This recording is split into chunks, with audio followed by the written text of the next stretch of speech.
Petit mode d'emploi pour les candidats.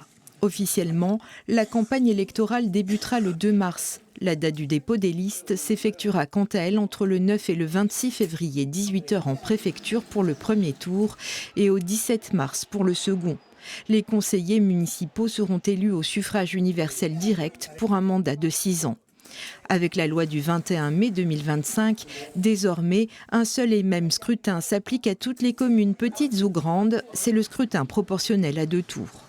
Pour être éligible, il faudra respecter la parité avec une alternance obligatoire. Le panachage est interdit, les listes incomplètes restent autorisées, mais dans une limite précise. Pour les communes inférieures à 100 habitants, il sera possible d'inscrire au minimum 5 candidats, maximum 9. Pour les villages de 100 à 499 habitants, au minimum 9 candidats jusqu'à 13 seront acceptés. Enfin, pour les communes entre 500 et 1000 habitants, 13 candidats pourront être présentés, maximum 17. Côté résultat, si une liste obtient la majorité absolue dès le premier tour, elle reçoit la moitié des sièges, c'est la prime majoritaire. Les listes qui recueilleront moins de 5% des suffrages exprimés seront éliminées. Les sièges restants seront ensuite répartis proportionnellement entre les listes ayant dépassé ce seuil, y compris celles bénéficiant de la prime.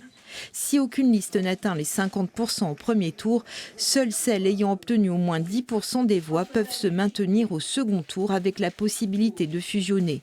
Le nombre de conseillers municipaux élus dépend de la taille de la commune, soit pour la Corse, au minimum 7 élus pour les communes de moins de 100 habitants et maximum jusqu'à 49 élus pour Ajaccio.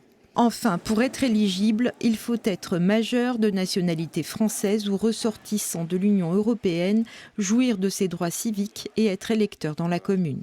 Certaines fonctions restent incompatibles avec un mandat municipal comme préfet, sous-préfet, magistrat ou certains hauts fonctionnaires dans leur zone d'exercice. Les agents communaux salariés ne peuvent pas non plus être élus dans la commune qui les emploie.